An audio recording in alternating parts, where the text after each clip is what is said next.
안녕하십니까? 안녕하세요. 한 주간 잘 보냈습니까? 네. 오늘은 현대심리학 16번째 강의 시간입니다.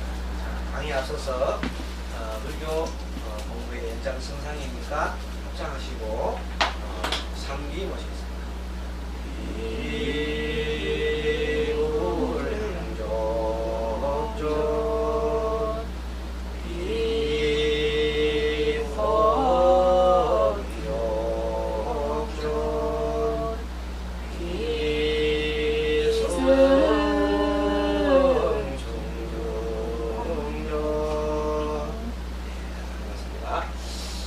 행동과 마음과 관련해서 이런 말이 있습니다. 현재 지금 나의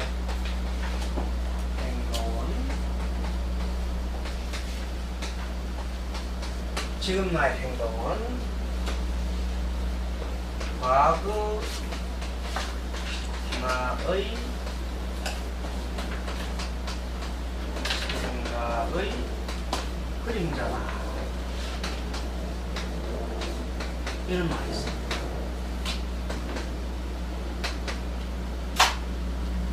지금 나의 행동은 과거 나의 생각의 그림자다. 여러분들이 우리가 지금 행동을 하고 있는 것, 자, 행동 중에 뭐 이런 게 있습니다. 행동 중에 불교의 3업이라고 있어요. 3업. 세 가지 업. 3업이 있는데 그 중에 하나가 뭔가 하면 몸으로 하는 즉 신업 몸으로 하는 겁니다. 몸으로 하는 신업과 그 다음에 구업 말로 짓는 구업 그 다음에 마음으로 생각으로 짓는 의업이 있어요. 의업 따라 해볼까요? 한번 읽어봅니다. 신업 다음에 구업, 의업. 그래서 신, 구의. 앞에 따가지고 신, 구의 해가지고 3업이라고 해요. 자, 신업은 말하자면 신체로서 행동으로서 신체로서 짓는 업을 말합니다. 신체로서 짓는 업. 구업은 뭐냐면 말로서 짓는 말로서 짓는 업이고 의업은 생각으로서 짓는 업.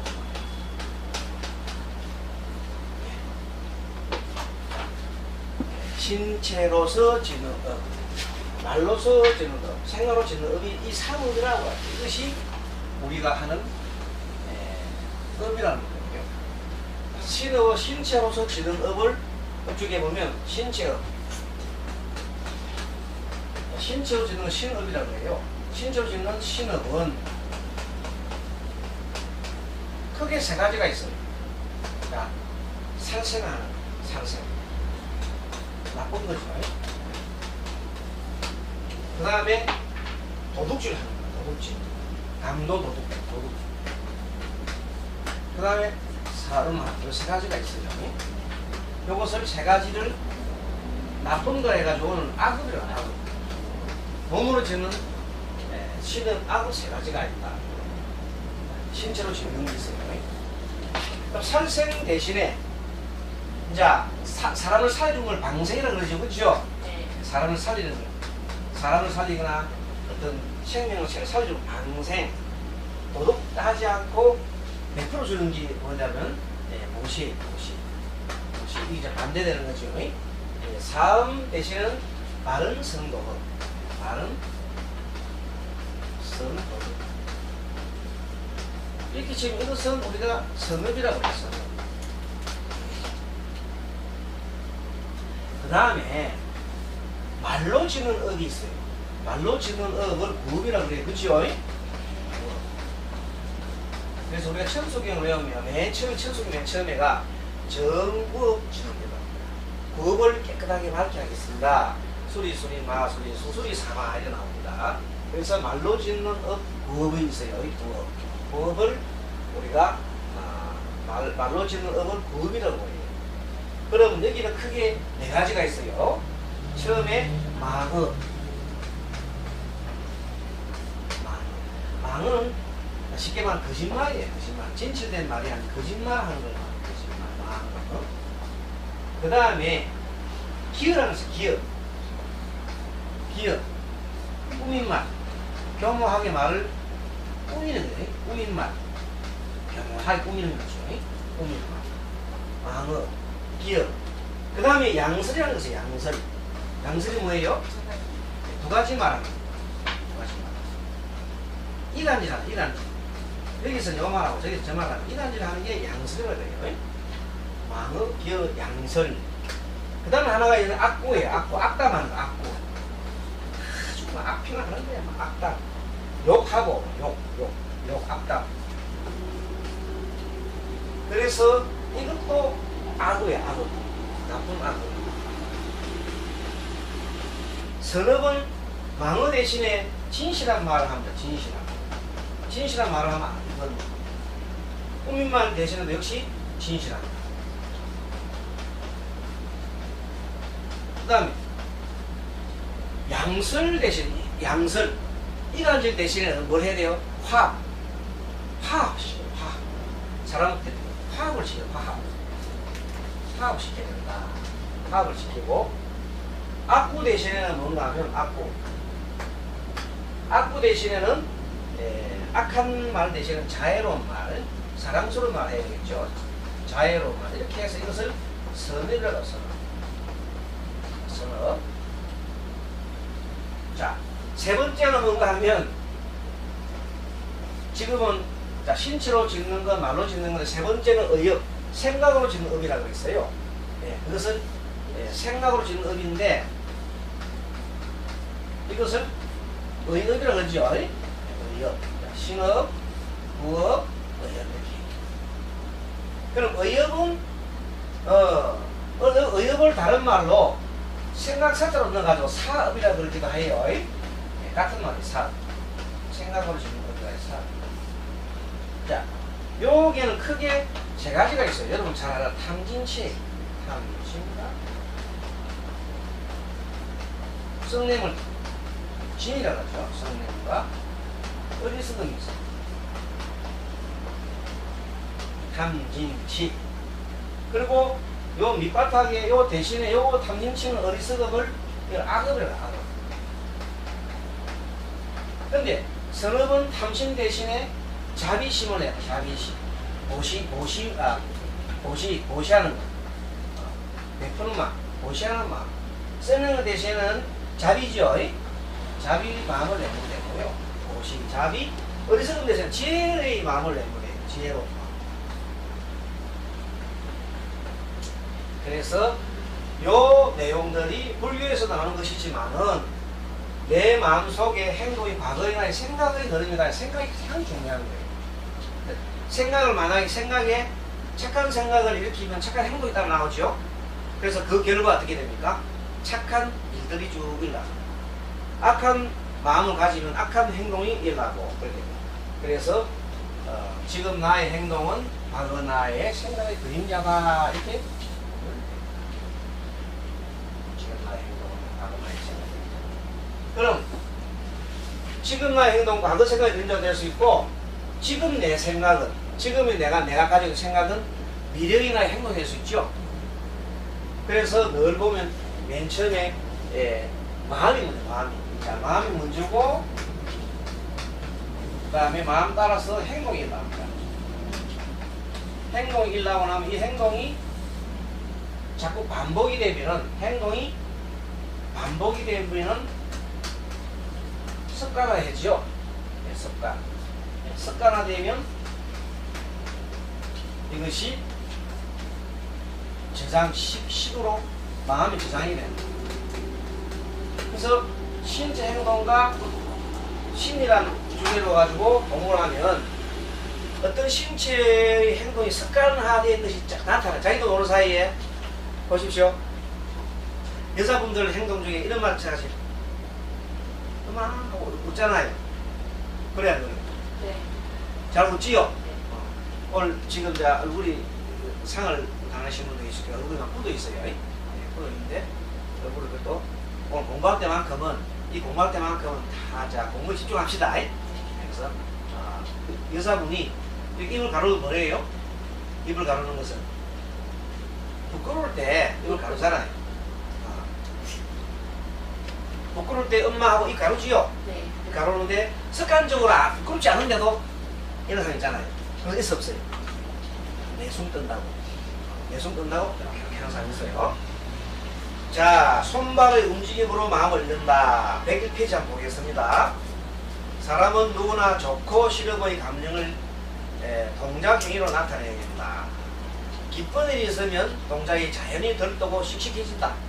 기쁜 일이 있으면. 슬픈 일 또는 쓰라린 기분이 들면 태도가 가라앉고 소극적이다. 그렇죠. 아무래도 슬픈 일, 기쁜 일 있으면 동작이 자연히 뜨고 씩씩해지는데 최근에 막 큰 상을 많이 거내시면 아무리 막 그걸 하려고 해도 슬픈 일이기 때문에 태도가 가라앉고 소극적일 수밖에 없습니다. 그럼 이제 한동안 그냥 그 시간이 좀 지나야 됩니다. 기분이 다시 전환되려면. 네, 그렇죠. 자, 손의 움직임. 손으로 피아노를 치고 있는 것은 마음속으로 조절하면 손으로만 이렇게 하는 사람이 있어요. 손으로 이렇게 하는 사람이 있어요. 그건 초조함을 나타내요. 초조함. 담배 끝이 조금씩 떨리는 것도 마음의 동료다. 긴장감, 흥분화 된다. 무의미하게 바지 문지점을 툭툭거라. 손톱을 보면 이렇게 하는 사람이 있어요. 보면은 손톱을 이렇게 하는 사람이 있어요. 그런 사람들은 그 마음이 지금 현재 뭔가 모르게 좀 불안한 마음이고, 또 어떤 사람들 애들 보면요 손톱 깨무는 사람이 있어요. 맞죠? 손톱 깨무는 사람은 주로 애정이 결핍된다 말이 있어요. 애정 결핍 애들이 손톱을 깨문다는 말이 있어요. 발의 움직임. 종종 발을 바꾸는 꼬는 거다. 앉아있는 가만 보면은 어떤 사람이 가만히 다리를 요래 했다가 또 좀 이따 요래 했다가 계속 가만 보는 거 자꾸 발을 움직이는 사람이 있어요. 그것도 마음속에 지금 뭐가 있었냐면 좀 초조함이나 반대로 지루함을 나타낸다. 구두를 툭툭 치고 나시 어떤 사람 보면 개는 이렇게 합니다. 자, 남자가 구두 뒤쪽가 이렇게 한다든지 불안해가지고 앞에 지금 발표 날 때 있잖아요. 시험 발표 기다릴 때 보면은 불안해가지고 이렇게 하고 있어요. 이렇게 불안한 행동을 나타낸다. 또 그 다음에 왔다 갔다 하는 거 있잖아요. 가만히 있고 사람이 왔다 갔다 하는 거 있잖아요. 이렇게 왔다 갔다 하는 경우는 어떤 사람이 살펴 보니까 제가 왔다 갔다 하고 있어 이렇게 있으면 그건 마음에 근심이 지금 이제 많이 있다 이 말이에요. 뭔가 지금 정리가 안 되고 있다. 그 밖에 신체의 경사나 각도에 따라 가지고 커지거나 굽는 경향. 사람이 좀 기분이 좀 힘 좀 이렇게 하면 이렇게 아주 기분 좋은 거 이렇게 여유 있단 말이에요. 그렇죠? 맞죠? 여유 있으면 이렇게 자동적으로 손이 뒤집어 와요. 그런데 좀 신체가 좀 불안해지면요 뭔가 외상에 어깨가 쭉 늘어져요. 이렇게 어깨가 쭉 늘어지고 막 기분이 무슨 막 이렇게 보이면, 그래서 그 신체로서 사람 마음을 나타내는 것이 있었기 때문에 이렇게 신체 행동의 내면에는 뭔가 모르게 말로 표현하고 있습니다. 자, 이건 버릇으로 마음을 읽어봅니다. 자, 손을 갖다 대는 버릇. 손을 자꾸만 이렇게 대는 사람이 있어요. 뭐 이렇게 하는 사람도 있고, 뭐 그냥 귀를 자꾸 마는 사람, 코를 자꾸 마는 사람도 있고 막 그래요. 자, 손을 얼굴에 갖다 대는 버릇이 있는데, 여성들이 볼을 손에 대고 이야기하는 사람, 별로 웃을 일도 아닌데 입으로 손을 던는 행위. 그런데 스님 어떤 버릇이 있나 하고 내 스스로 봤더니, 자동차 운전하다가 땀나잖아요. 땀나면 타다가 이렇게 닦아가지고 옷에다가 닦는 버릇이 있더라고. 나도 몰랐는데 옆에 우리 법사님이 딱 보더니 스님 왜 옷에 자꾸 딱 손을 닦느냐고 그러더라고. 나는 몰랐어요. 옆에 사람 지적을 해주는 거야. 가만 보니까 나도 모르는 사이에 처음에 그걸 하다가 나중에는 처음에 한 번 정도는 못 자다가 땀이 나니까 건지르면서 이렇게 짚었는데, 나중에 또 법사님이 뒤에서 아래 차 타고 오면서 나를 보고 이렇게 막 웃더라고요. 자꾸만. 아차! 또 내가 여기 또 닦아가서 또 닦아가지고 또 닦는 거라 이렇게. 그걸 순간적으로 봐서 이렇게. 야, 내가 내 걸 안 보고 내 행동이 이렇게 땀 닦아가고 옷에다가 더럽잖아요. 옷에다가 땀 닦는 거는. 그런 행동이 있구나. 그 다음에 자기 나름대로 행동이 그런 행동이 많아요. 다 살펴보면. 자, 무의식 조작하는 게 있습니다. 그 다음에 이런 사람들은 심청심리의 콤플렉스적인 사람이다. 어떤 사람이냐 하면 이런 거. 얼굴에 자꾸 손대는 거 있잖아요. 손대고 막 입을 대고 이런 사람 콤플렉스가 있단 말이에요. 사람들의 자신이 없는 콤플렉스. 자, 그 다음에 스커트 앞자락을 공연히 누르는 여성들. 가만 보면요. 스님이 이렇게 이제 보면은 산 옷에 오시고 어떤 사람은 자꾸 뭐 스커트를 자꾸만 밑으로 내려가 하는 사람보다 치마를 계속 막 이렇게 하는 사람이 있어요. 근데 그게 막 두 가지 뜻을 나타낸다는 거예요. 이거는 스님이 얘기한 게 아니고 현대 심리학에 나오죠. 이게. 자, 한번 보세요. 그 부분에 대한 의식이 지나쳐서 정조관념이 굳은 여성이기는커녕 뜻밖의 그 방면에 흡수하는 경우가 있다. 이렇게 보통 사람은 아예 생각을 안 하는데 계속 남자 앞에서만 보면 계속 있잖아요. 심화를 자꾸만 내르고 막 이렇게 듣고 막 그런 사람이 있다. 이 말이에요. 그거는 그런 데 대해서 그분이 오히려 더 조심한 게 아니라 생각이 좀 있을 수 있다. 현대 심리학적인 나오고 다 그런 건 아니겠지만 통계가 높아있다. 무의식 중에 나오는 습관의 버릇이 회의 중에 성냥 게임을 콧구멍, 귓구멍을 이렇게 힘을 사요. 그거는 상사는 이러한 상사는 클레임을 한다. 어떤 바둑기사는 필승태세가 갖추어지면 무릎을 떠는 버릇이다네. 야, 이겼다, 이자. 자, 이겼다 싶으면 다리를 딱 떠는 거야. 이겼다, 이거지. 어떤 사람은 담배 파이프를 닦고 있으면 기분이 매우 좋은 거예요. 담배 파이프를 닦잖아, 이렇게. 닦으면 지금 기분 되게 좋다는 뜻이. 그럼 이하여 상대를 감찰해보면 말이나 행동의 버릇이나 습관을 통해서 그 사람 마음을 읽을 수 있다. 그래서 내가 평소에 이제 남편을 잘 관찰해보면 남편이 보통 때보다 이상한 행동을 보일 수가 있어요. 예를 들어갖고 평소보다도 아주 잘해주는 때 생각보다 이상하게 막 더 친밀하고 막 이렇게 막 해주고 고의적으로 막 부인을 하면은 그냥 바람 피우는 데 진짜라고 해요. 바람 피우기 직전에는 막 그냥 참 잘해준대요. 그냥 그런 행동하고 그다음에 또 자꾸만 숨어서 이 핸드폰을 자꾸 숨어서 보려고 합니다. 전화 오면 밖으로 막 나가는 거 있잖아요. 그런 거는 뭔가 있다. 조사를 해봐야 된다. 그런 내용이죠. 자, 복장, 소지품으로 마음을 읽는다. 복장과 소지품은 자아의 연장선상이라 해요. 고지식한 성격을 지닌 사람은 복장은 깔끔하고 반듯하다. 모든 일에 구속되지 않은 사람은 복장에 순수하다. 옷차림에 조금도 틈이 없는 사람, 남자. 이태리제 정장에 실크 넥타이, 이태리제 구두, 악어 가죽, 벨트, 스위스 시계로 조금도 빈틈이 없는 사람, 남자. 그렇게 보통 보면 옷을 입어도 깔끔하게 입으면서 뭐 그냥 정장 타 입고 여기에 넥타이 피도 탁 쓰는 사람들은 정말로 조금도 빈틈이 없는 남자예요. 옷차림에 신경을 쓰는 사람은 일반적으로 침이 범위가 좁다는 거예요. 이게 그냥 터프하게 이렇게 그냥 있으면 교제 범위도 넓고 그런데 너무 이제 이렇게 옷차림 신경 쓰는 사람들은 아무래도 덧치장에 신경 쓰기 때문에 남보다도 우위에 서거나 아니면 자기 약점을 커버하려고 하는 사람이 많다. 그런 게 있는 것 같아요. 자, 약점, 여성 컴플렉스, 육체적 컴플렉스나 욕구불만. 그래서 어떤 사람 보면 저 김일성 맞고 김일성이 아들이 김정일이죠. 네. 김정일이가 키가 작은 데 대한 콤플렉스 있다고 합니다. 콤플렉스. 스님도 키가 작잖아요. 작은데 사실 키 작은 콤플렉스 있어요. 키 큰 사람 보면 어저히 보면 조금 지금은 그런 거 다 떠났어요. 그런데 옛날 초박 시절 있지요. 키 큰 사람 보면 우연히 이제 말하자면 콤플렉스에 있는 거예요. 콤플렉스가 자기 나름대로. 그래서 김정일이가 높은 구두를 신을 때 이렇게 구두를 보통 사람보다도 막 한 7, 8cm 안에 속 있어가지고 이렇게 자기 표시가 안 나게 특수 제작을 해가지고 이 높은 신을 신고 다닌대요. 몇 cm도 올라가고. 그런 것도 콤플렉스죠.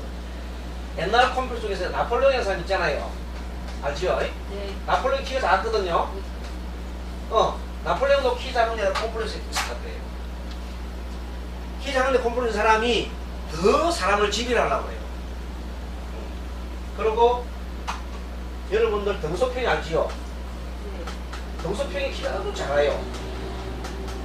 아주 그냥 거의 참으로 150몇 cm가 될 정도로 작으신 분인데 그 중국 천하를 지배했잖아요. 네, 그렇습니다. 그러니까 이제 이런 그런 콤플렉스가 그 다른 쪽에다가 큰 정리를 이렇게 쏟아가지고 큰 일을 한 사람이 많아요. 그러니까 그런 콤플렉스가 있습니다. 육체적 누군가 있습니다. 어떤 사람 보면 뭐 얼굴이 잘난 사람은 자기가 가지고 조금 못났으면 얼굴에 대해서 그 콤플렉스가 많아요. 취미가 다양한 사람은 옷에 신경 쓸 겨를이 없다. 취미가 많은 사람은 옷에 신경 쓸 없어요. 세 번째, 내향적이면 소심하고 신경질적이다. 자, 너무 거칠게 많이 신경 쓰기 때문에 담배의 재나 넥타이가 구기지는 것을 크게 신경 쓰는 사람이다. 그래서 머리가 흐트러지거나 담배의 재나 넥타이 구기지는 것을 크게 신경 쓰는 겁니다. 그런데 가보면 스님은 저 경우를 보면요, 옷에 크게 신경 안 써요. 옷에 그렇게 신경 안 써고 막 구겨지는 대로 막 입고 막 그런데 또 너무 그래도 안 좋긴 안 좋아요. 스님들은 옷을 깔끔하게 써야 되는데 하여튼 주변에서 좀 신경 쓰면서 코디 해준 사람이 있으면 좋기는 하죠. 자, 부인이 있으면서도 자신의 내의는 일체 자신이 세탁하는 남자. 꼭 자기가 자신의 더러운 것을 남에게 보이고 싶지 않은 결벽성이 있습니다. 요거 여러분들 우리가 현대 심리학이다마는 대단히 소용나마는 우리 명리 공부를 좀 하는 분이 계시니까 일주 중에 요 분이 그런 분이 많아요.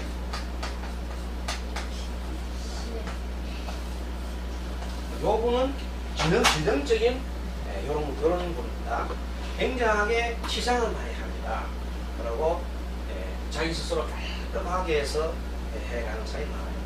담배의 재나 뭐 하여튼 더러운 것을 남한테 안 보이고 자기 스스로가 막 결벽하려고 하고 옷도 막 아주 깔끔하게 입고 뭐 그렇습니다.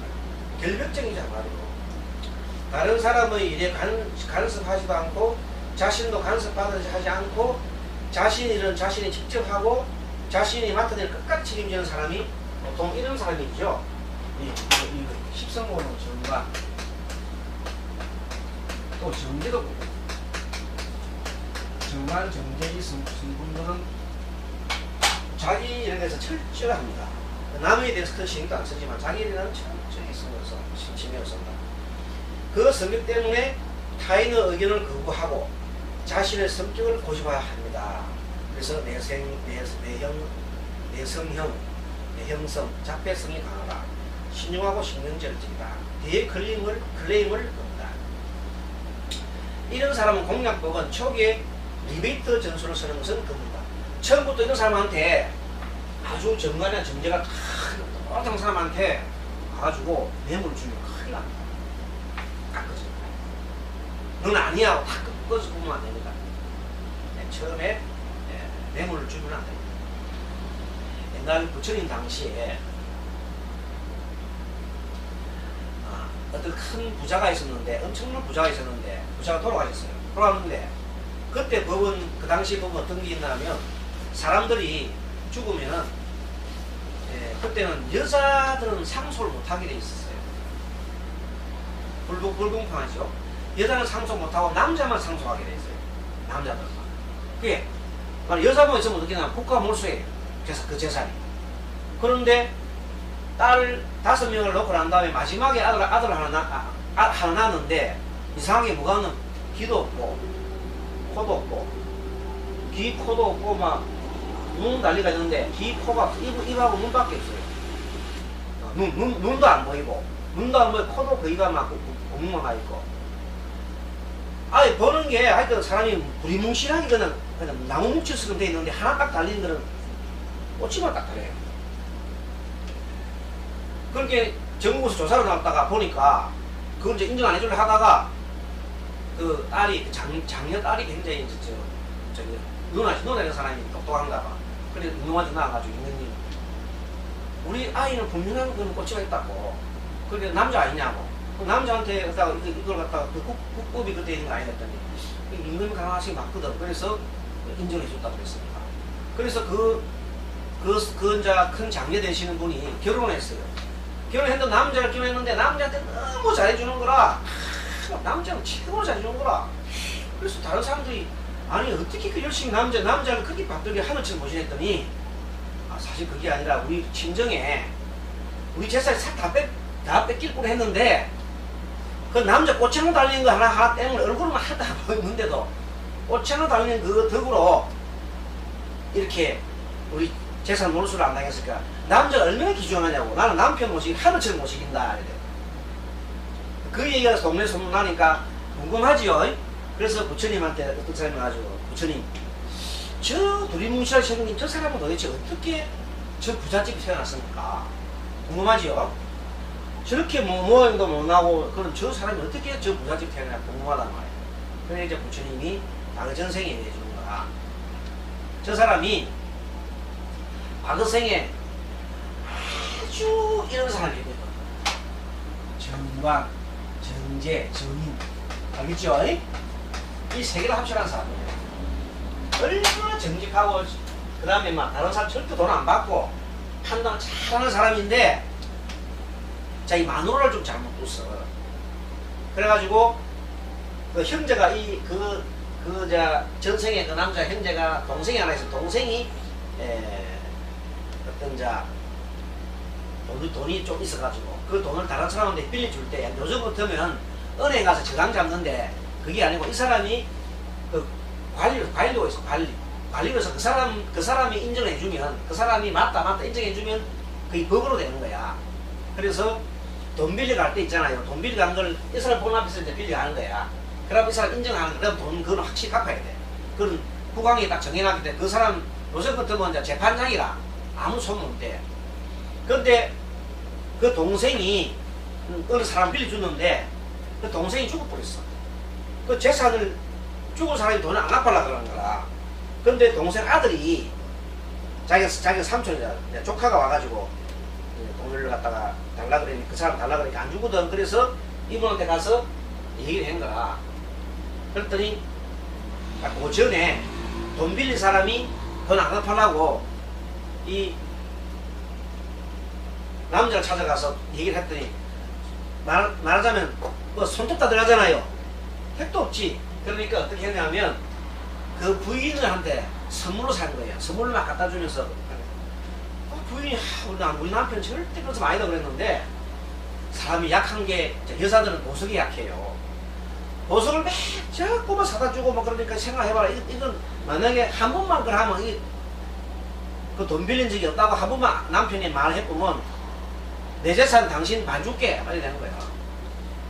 그런데 이제 이 남편 그 여자가 이제 말하자면은 몇 번 남편한테 얘기했다 남 거짓당했다가 나중에는 이제 때를 쓴 거야. 만약에 이 내 말 안 들으면 나 죽어보겠다. 그러고 죽을 때 내 자식하고 같이 죽겠다. 그렇게 때를 쓴 거예요. 그러니까 이 남자가 마음이 흔들린 거예요. 내 말 한마디 하면 자식을 살 수도 있고 마누라 살 수도 있고 남간 죽겠다고 하거든요. 그래서 할 수 없이 조카가 찾아와서 이제 저 사람 돈을 안 냅니다 했을 때 왔을 때 너가 아버지가 빌려준 적이 없다 해버렸어. 그 죄로 보고도 못 받다 했지요. 그래서 캐나다 눈이 없는 거야. 귀로 들은 적도 없다 했거든. 귀도 없는 거예요. 손으로 이렇게 가르치면 이것도 없다 하니까 손도 다 잘리거든요. 두리뭉실하게 그래 몸통만 하는데 고치면 안다니까 이거예요. 얘기하다가 정관정제 정의가 나오니까 그런 얘기 있습니다. 아무튼 그 우리 경제에 보면 참 재밌는 게 많아요. 그런 그 얘기도 있어요. 자, 아무튼 그 성격 때문에 타인의 의견 거부를 하고 자신의 생각을 공약법에 나오네요. 자, 초기에 리베이트 전술로 이 사람은 안 되는데 누구를 썼습니까? 결국 부인을 흔들었지요. 부인을 흔들어 가지고 그렇게 됐습니다. 경계심이 많음으로 털어놓고 얘기하지 않으면 심술 웃게 나오기 때문이다. 여자의 옷차림으로 성격이 된다. 화사색이라도 디자인이 수수하고 얌전하다. 근데 아무리 화사해도 디자인은 수수하기 때문에 디자인도 막 그냥 너무 야하게 입으면요 좀 문제가 있습니다. 젊음의 특권을 얌전하게 발휘하여 보는 척에서 저항감이 없습니다. 화사한 색을 맵쉽게 입고 주위 호기심에 대한 관심을 찾고 갑니다. 보는 척에 저항감을 일으킵니다. 여배우나 가수에 대한 값싼 동정심을 지닙니다. 그리고 주위 호기심에 찬 시선과 경멸의 눈으로 보고 자신의 아름다움의 이 눈에 띄게 나타나는 착각에 취한 모습입니다. 요새 보면요, 어떤 사람은 너무 짧게 입고 다니는 사람도 있어요. 옷을 큰 노출해가지고 좀 원하지 않겠느냐. 해수장도 아니고 그런 분들이 보이더라고요. 자, 보는 척에 저항감을 불러일으킨다 그 말이죠. 자, 이런 유행은 허영심과 자만심이 많아 교양과 지식이 전혀 없습니다. 집에 있을 때도 화려한 옷과 외출복을 입고 싶어 하죠. 그 집에 있으면서도 화려한 옷을 입은 사람이 있어요. 집에 있는데도. 그런 사람은 외향적인데 성격이 변변치 못한 성격으로 연중 백화점이나 친구집을 방문하가 놀기 좋아하면 좋아하면서 외출하기를 좋아합니다. 심리적으로 이러한 욕구를 억누르면 히스테리기를 합니다. 그렇게 조금 말하자면 인격이 좀 덜 된 사람은 집에 있으면서 화려한 옷을 입고 막 조금만 밖에 나가고 아주 화려한 입고 시장을 해가 막 가는 사람이 있어요. 그런 자는 조금 지나친 사람이죠. 젊은 여자가 남자가 차는 큰 소목시계를 차고 있는 경우. 자, 젊은 여자가 남자가 큰 소목시계를 차고 있어요. 이런 여자들은 남자에 대한 강한 콤플렉스를 지니고 있습니다. 직장에서 남자의 기능적인 면에 강하게 이끌리거나 자기가 좋아하는 남자에게 동정심을 가지고 자기도 이에 동화된 것과 같은 기분을 갖고 싶은 경향이 있습니다. 이런 여자는 시원한 성격이 많습니다. 여자끼리보다는 남자들과 함께 잘 지냅니다.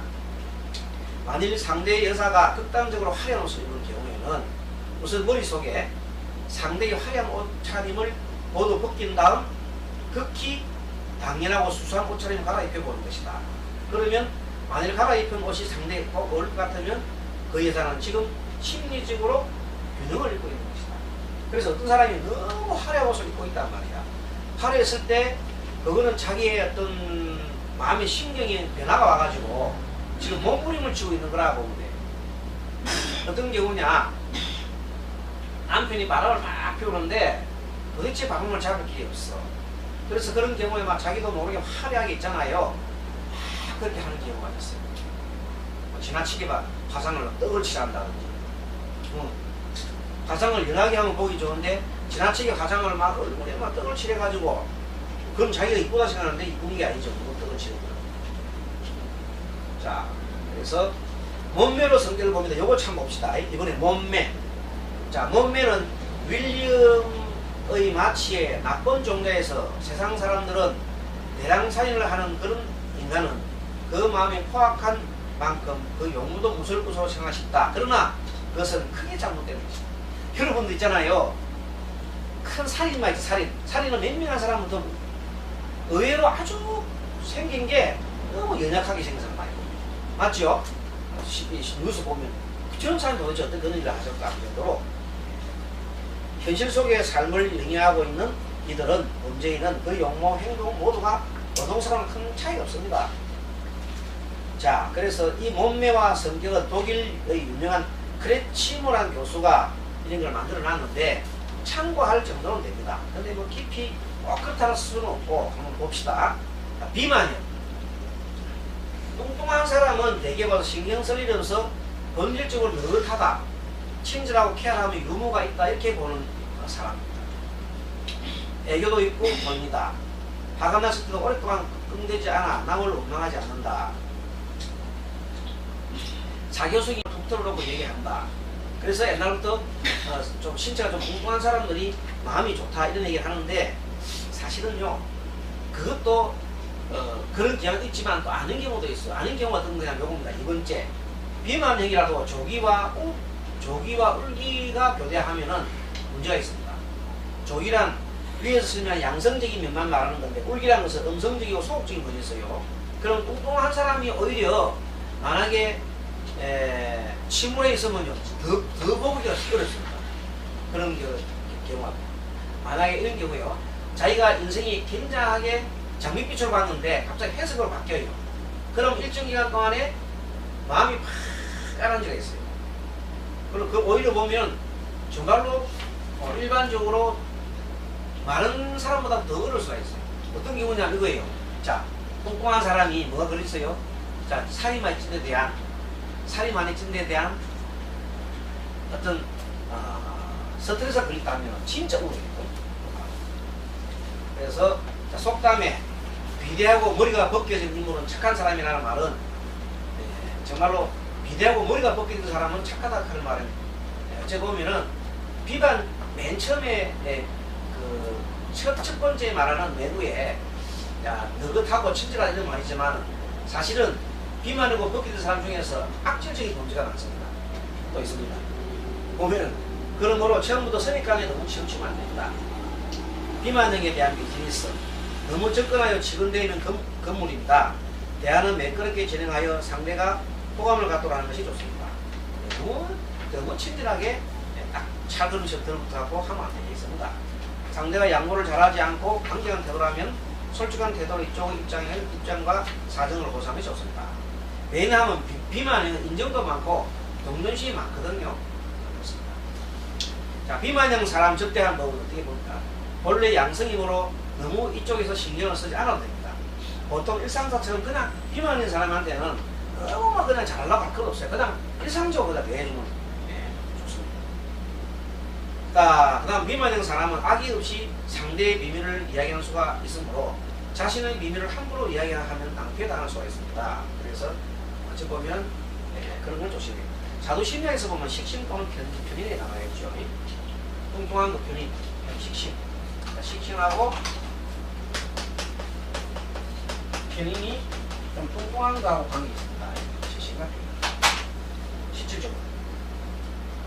비만인 여성은 상대에게 배신을 당하고도 이를 원망하거나 가슴 속에 새겨두지 않는 낙천적인 면이 있습니다. 그래서 좋은 배우 잡혔는데서 그래서 좀 뚱뚱한 사람은 옛날부터 옛날 사람도 있잖아요. 부모들이 며느리 구할 때에는 좀 뚱뚱한 사람을 골라요. 그래서 뭐랍니까? 첫째 부잣집 만든 거 안면이라 해서 좀 그런 사람 구해요. 요즘은 안 그렇습니다. 옛날에거든. 옛날 사람들은. 자, 말을 섞여볼까요? 사교성이 부족하고 주위에 무관심하고 고지적으로 냉정하고 너무 바짝 많은 사람이에요. 아주 바짝 많은 사람은 뭐가 많냐면요. 우리 사주에 이게 많아요. 화기가 많으면 바짝 말아요. 아주 촛대처럼 말아서 화기가 많은 사람이죠. 성격이 급하지요. 그러니까 고지식하고 면성들이고 자기의 생각들에서 나오지 않으려고 합니다. 문제가 많지요. 책을 좋아하고 고독합니다. 많은 재용 중에 멋진 수완으로 교제를 잘하는 사람도 있긴 있습니다. 이런 경우도 자신의 속마음을 잘 드러내지 않고 마음속 깊은 곳에 냉정함을 지었습니다. 좀 냉정합니다. 얼굴도 자 바짝 말하면서 얼굴이 흰 사람 있잖아요. 바짝 말하면서 얼굴이 하얀 사람은 바짝 말하는 사람 중에 보면 그 성격이 에고이스트가 많아요. 냉혹하고 냉담하는 성격이 소리가 많습니다. 자, 내패성으로 인한 자신만의 껍질을 쓰고 있으나 소극적인 유형이다. 때로는 타인을 놀라게 하고 적극적인 행동을 취합니다. 자, 사두심리학적으로 보면 정관이 많은 경우다. 내가 옳다 그렇죠? 자, 의식 분열 경우. 그 많은 사람이 의식이 분열되는 경우가 많습니다. 뭐냐? 자기가 정관이기 때문에 정관적인 생각을 갖고 있기 때문에 상반된 의식이 존재합니다. 그래서 이거냐 저거냐 계속 가지고 항상 생각하다 보면 사람이 정신분열을 가지고 올 수 있습니다. 자, 사주심리학에 보면 극이나 충이 많은 사주, 상관과 병간, 상관은 기관이죠. 상관과 정관이라든지 재성과 인성, 재음인, 인성과 상관, 비읍과 재성, 관성과 비읍 이렇게 극도로 대립되면은 이중인격이 강합니다. 특히 상관, 경관의 기질은 강합니다. 마음속에 상반된 두 가지 의식, 열등감, 소신, 급, 그룹, 순종 등에 대하여 한편으로는 에리트의식, 거만하고 존대, 비상식 등이 공존하여 저울질보다도 더 다루기 힘든 유형 성격이 될 수 있습니다. 마련형에 대한 비즈니스 어떻게 되냐면 상대방이 경계심을 갖지 않도록 주의를 해야 됩니다. 마련형은 시기심과 의심을 품는 형이기 때문에 아주 조심해야 됩니다. 계약이 마무리되면 반드시 계약금을 받는 등 문서로 남겨놔야 됩니다. 왜냐하면 마련형은 항상 불평이고 부의형이기 때문에 딱 그냥 보스 받아놔야 된다. 계약서를 받아놔야 된다. 장난하는 사람한테는 받아놔야 된다. 만약 이쪽이 뜻이 제대로 전달되지 못한 경우 일단 기분 전환하여 물러선 다음 다시 교섭하는 것이 좋다. 빼짝 많은 사람이 이런 사람이 있어요. 백화점에 가가지고 옷을 자꾸 구입해요.